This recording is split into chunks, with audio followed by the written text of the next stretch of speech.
Hello friends, welcome to my YouTube channel. तो friends, आज के हमारे वीडियो में 81 क्वेश्चन से लेकर के 100 क्वेश्चन तक कराया जाएगा। EVS, CTET paper first, UP TET तथा पीआरटी लेवल पे ईवीएस से जितने भी क्वेश्चन पूछे जाते हैं फ्रेंड्स, तो आपको इस वीडियो में सब कुछ देखने को मिलेगा। तो फ्रेंड्स, आप लोग चैनल को ज़रूर सब्सक्राइब करिएगा, क्योंकि पीआरटी लेवल पर ईवीएस से जितने भी क्वेश्चन एग्जाम में पूछे जाएंगे, तो ये सारे क्वेश्चन जो है तो फ्रेंड्स पीवाईक्यू के क्वेश्चन है, एग्जाम से रिलेटेड क्वेश्चन है, बार बार एग्जाम में पूछा जाने वाला क्वेश्चन है। तो फ्रेंड्स, आप लोग चैनल को जरूर सब्सक्राइब करिएगा। देखिएगा, इसमें 81 नंबर वाला क्वेश्चन है कि स्वतंत्र भारत का पहला गवर्नर जनरल कौन था। क्या पूछा गया है क्वेश्चन में कि स्वतंत्र भारत का पहला गवर्नर जनरल कौन था। Who was the first governor general of independent India, यानी स्वतंत्र भारत का पहला गवर्नर जनरल कौन था। तो सी राजगोपालाचारी, उसके बाद बी है एस राधाकृष्णन यानी सर्वपल्ली राधाकृष्णन, सी है लॉर्ड माउंटबेटन या लॉर्ड वेबल। तो स्वतंत्र भारत का पहला गवर्नर जनरल तो ये था लॉर्ड माउंटबेटन। तो राइट आंसर इसका हो जाएगा ऑप्शन नंबर सी। अब नेक्स्ट क्वेश्चन देखिएगा कि भारत में प्रांतीय स्वायत्तता शुरू की गई थी। तो भारत में प्रांतीय स्वायत्तता कब शुरू की गई थी। तो भारतीय परिषद अधिनियम 1909 द्वारा, उसके बाद भारतीय सरकार अधिनियम 1919 द्वारा, सी है भारत सरकार अधिनियम 1935 द्वारा, या डी है कि भारतीय स्वतंत्रता अधिनियम 1947 द्वारा। तो क्या पूछा गया है क्वेश्चन में कि भारत में प्रांतीय स्वायत्तता शुरू की गई। तो भारत में प्रांतीय स्वायत्तता ये शुरू की गई है भारत सरकार अधिनियम 1935 द्वारा। तो इसका सही उत्तर हो जाएगा ऑप्शन नंबर सी। अगला है कि भारतीय राष्ट्रीय कांग्रेस की पहली महिला अध्यक्ष कौन थी। Who was the first women president of Indian national Congress. भारतीय राष्ट्रीय कांग्रेस की पहली महिला अध्यक्ष इसमें पूछा गया है कि कौन थी। तो कमला देवी चट्टोपाध्याय थी, उसके बाद बी है सरोजनी नायडू थी, सी है कि एनी बेसेंट थी, या डी है राजकुमारी अमृत कौर थी। तो भारतीय राष्ट्रीय कांग्रेस की जो है पहली महिला अध्यक्ष ये थी एनी बेसेंट। तो सही उत्तर इसका हो जाएगा ऑप्शन नंबर सी।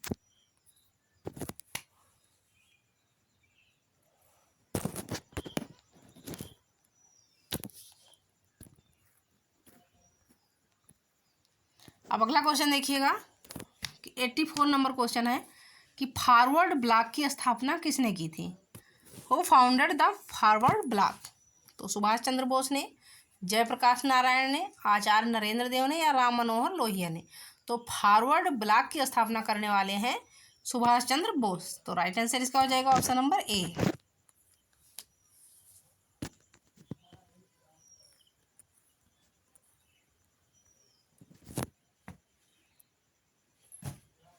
अब नेक्स्ट क्वेश्चन देखिएगा कि इंडियन नेशनल कांग्रेस का संस्थापक कौन था। तो फ्रेंड्स, इंडियन नेशनल कांग्रेस का संस्थापक पूछा गया है तो महात्मा गांधी थे, चित्तरंजन दास थे, ए.ओ. ह्यूम थे, या लोकमान्य तिलक थे। तो इंडियन नेशनल कांग्रेस के संस्थापक जो थे तो ये थे ए.ओ. ह्यूम। तो सही उत्तर इसका हो जाएगा ऑप्शन नंबर सी। अगला देखिएगा, अगला क्वेश्चन है सर्वेंट्स ऑफ इंडिया सोसाइटी के संस्थापक कौन थे। तो friends, servants of India society के संस्थापक इसमें पूछा गया है कौन थे। तो जी के गोखले थे, यानी गोपाल कृष्ण गोखले, जो कि गांधी जी के राजनीतिक गुरु थे। उसके बाद बी है कि एम जी रनाड़े थे, सी है बी जी तिलक थे, यानी बाल गंगाधर तिलक। उसके बाद बी है कि बिपिन चंद्र पाल थे। तो क्या पूछा गया है क्वेश्चन में कि who was the founder of servants of India society, यानी सर्वेंट्स ऑफ इंडिया सोसाइटी के संस्थापक कौन थे। तो सर्वेंट्स ऑफ इंडिया सोसाइटी के जो संस्थापक थे तो वो थे गोपाल कृष्ण गोखले, यानी जो गांधी जी के राजनीतिक गुरु थे गोपाल कृष्ण गोखले, तो वो सर्वेंट्स ऑफ इंडिया सोसाइटी के संस्थापक थे। तो राइट आंसर इसका हो जाएगा ऑप्शन नंबर ए। अब नेक्स्ट क्वेश्चन देखिएगा, 87 नंबर है कि किस दिन पृथ्वी सूर्य के सबसे निकट होती है। पृथ्वी सूर्य की जो है सबसे निकट किस दिन होती है। 23 सितंबर को, उसके बाद 3 जनवरी को, 4 जुलाई को, या 21 मार्च को। तो 21 मार्च को जो है तो पृथ्वी सूर्य के सबसे निकट होती है। तो राइट आंसर इसका हो जाएगा ऑप्शन नंबर डी।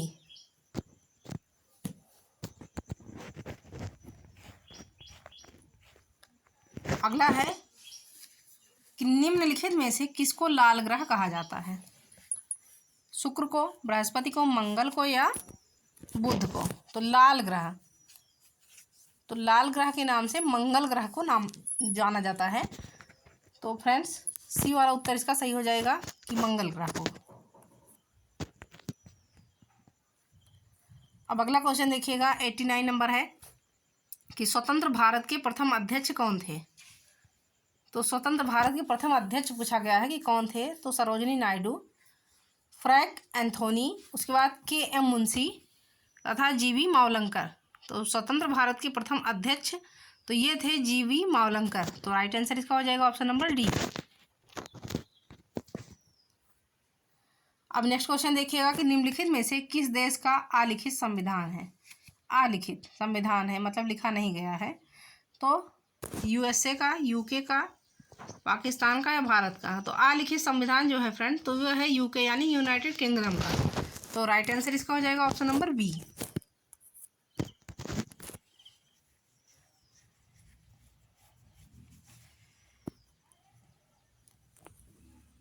अब अगला क्वेश्चन है कि भारत की अंतःकालीन संसद में कितने सदस्य थे?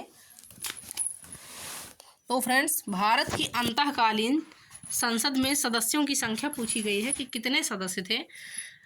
तो 296, 313, 318 या 316। तो भारत की अंतःकालीन संसद में जो है तो कुल सदस्यों की संख्या थी 296। तो राइट आंसर इसका हो जाएगा ऑप्शन नंबर ए। अब अगला क्वेश्चन देखिएगा कि प्रथम केंद्रीय विधानसभा का गठन कब किया गया? तो 1922 में, 1923 में, 1921 में, 1920 में। तो क्या पूछा गया है क्वेश्चन में कि प्रथम केंद्रीय विधानसभा का गठन कब किया गया? तो ये किया गया है फ्रेंड्स 1921 में। तो राइट आंसर इसका हो जाएगा ऑप्शन नंबर सी।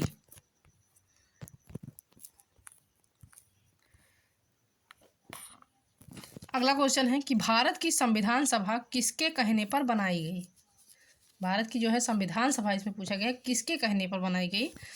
तो वेवल प्लान के, क्रिप्स मिशन के, अगस्ट आफर के या कैबिनेट मिशन के? तो फ्रेंड्स भारत की संविधान सभा जो है तो ये कैबिनेट मिशन के कहने पर बनाई गई है। तो राइट आंसर इसका हो जाएगा ऑप्शन नंबर डी।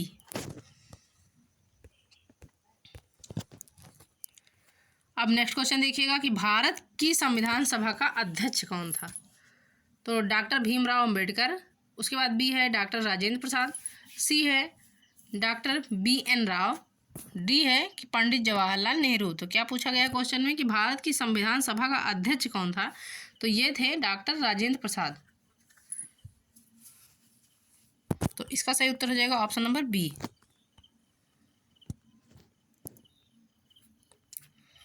अगला देखिएगा कि संविधान की प्रस्तावना यानी प्रेम्बल में भारत को निम्नलिखित में से किस रूप में घोषित किया गया है? भारत की संविधान की प्रस्तावना में संविधान की प्रस्तावना में भारत को निम्नलिखित में से किस रूप में घोषित किया गया है? तो देखिएगा फ्रेंड्स, पहला है कि एक प्रभु सत्ता संपन्न लोकतांत्रिक गणराज्य, उसके बाद बी है कि एक समाजवादी लोकतांत्रिक गणराज्य, सी है कि एक प्रभु सत्ता संपन्न समाजवादी पंथ निरपेक्ष लोकतांत्रिक गणराज्य, तथा डी है कि एक गणराज्य। तो क्या पूछा गया क्वेश्चन है कि संविधान की प्रस्तावना में भारत को निम्नलिखित में से किस रूप में घोषित किया गया है? तो संविधान की प्रस्तावना में भारत को जो है एक प्रभु सत्ता संपन्न समाजवादी पंथ निरपेक्ष लोकतांत्रिक गणराज्य के रूप में घोषित किया गया है। तो क्या हो जाएगा इसका सही उत्तर ऑप्शन नंबर सी।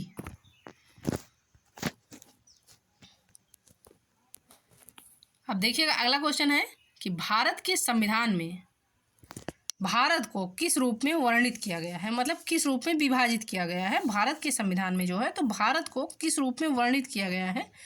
तो परिसंघ कल्प के, उसके बाद एकात्मक, उसके बाद है राज्यों का संघ या परिसंघ। तो भारत के संविधान में जो है तो भारत को राज्यों का संघ के रूप में वर्णित किया गया है। तो इसका सही उत्तर हो जाएगा ऑप्शन नंबर सी यानी राज्यों का संघ। अब नेक्स्ट क्वेश्चन देखिएगा कि भारतीय संविधान लागू कब हुआ था? तो फ्रेंड्स क्या पूछा गया क्वेश्चन में कि भारतीय संविधान जो है तो ये कब लागू हुआ था? तो 26 जनवरी 1950, 26 जनवरी 1952, 15 अगस्त 1948 तथा 26 नवंबर 1949।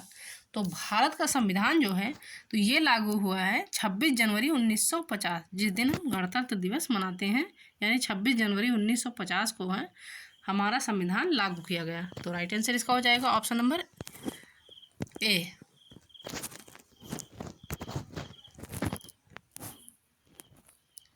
अब नेक्स्ट क्वेश्चन देखिएगा, 98 नंबर है कि भारतीय संविधान की रचना के समय संविधान सभा का संवैधानिक सलाहकार कौन था।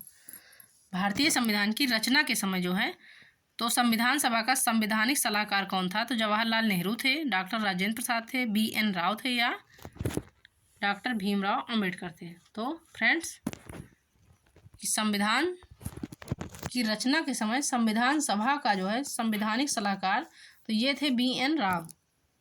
तो राइट आंसर इसका हो जाएगा ऑप्शन नंबर सी। अब अगला क्वेश्चन देखिएगा, निम्न में कौन सा संशोधन अधिनियम मिनी संविधान माना जाता है। मिनी संविधान जो है इसमें देखिएगा कौन सा संशोधन माना जाता है। तो 7वां संविधान संशोधन अधिनियम 1956, उसके बाद 24वां संविधान संशोधन अधिनियम 1971, सी है कि 42वां संविधान संशोधन अधिनियम 1976 तथा डी है कि 44वां संविधान संशोधन अधिनियम 1978। तो क्या पूछा गया क्वेश्चन में कि निम्न में से कौन सा संशोधन अधिनियम मिनी संविधान माना जाता है। तो ये माना जाता है मिनी संविधान जो है 42वां संविधान संशोधन अधिनियम 1976। तो सही उत्तर इसका हो जाएगा ऑप्शन नंबर सी। अब लास्ट क्वेश्चन देखिएगा इस वीडियो का कि भारतीय संविधान की 8वीं अनुसूची में भाषाओं की संख्या है। तो भारतीय संविधान की 8वीं अनुसूची में भाषाओं की संख्या पूछा गया है 15, 18, 22 या 14। तो भारतीय संविधान की 8वीं सूची में जो है तो 22 भाषाओं को दर्जा दिया गया है। तो सही उत्तर इसका हो जाएगा ऑप्शन नंबर सी।